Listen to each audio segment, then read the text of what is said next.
ಮಳೆಯಲ್ಲಿ ಬಿದ್ದೆ ನೀರಿನ ಒದ್ದೆ ನಾನ್ ಬಂದು ಎಬರಿಸಿದೆ. ಮಳೆಯಲ್ಲಿ ಬಿದ್ದೆ ನೀರಿನ ಒದ್ದೆ ನಾನ್ ಬಂದು ಎಬರಿಸಿದೆ.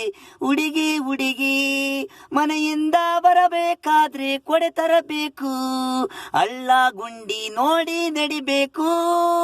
ಮಳೆಯಲ್ಲಿ ಬಿದ್ದೆ ನೀರಿನ ಒದ್ದೆ ನಾನ್ ಬಂದೆಬರಿಸಿದ್ದೆ. ಮಳೆಯಲ್ಲಿ ಬಿದ್ದೆ ನೀರಿನ ಒದ್ದೆ ನಾನ್ ಬಂದೆಬರಿಸಿದ್ದೆ. ಆಕಾಶ ಮೋಡ ನೀರು ಹನಿ ಹನಿ ಮಳೆ ನೀರು ಕೆರೆಬಾವಿ ತುಂಬಿ ಹರಿತಿದೆ. ಗುಳಗುಳ ನೀರು ಮಳೆ ಹನಿ ನೀರು ಕೆರೆಬಾವಿ ನೀರು ಡಾಮು ಫುಲ್ಲಾಯ್ತು. ಮಳೆಯಲ್ಲಿ ಬಿದ್ದೆ ನೀರಿನ ಒದ್ದೆ ನಾನ್ ಬಂದೆಬರಿಸಿದ್ದೆ. ಮಳೆಯಲ್ಲಿ ಬಿದ್ದೆ ನೀರಿನ ಒದ್ದೆ ನಾನ್ ಬಂದೆಬರಿಸಿದ್ದೆ.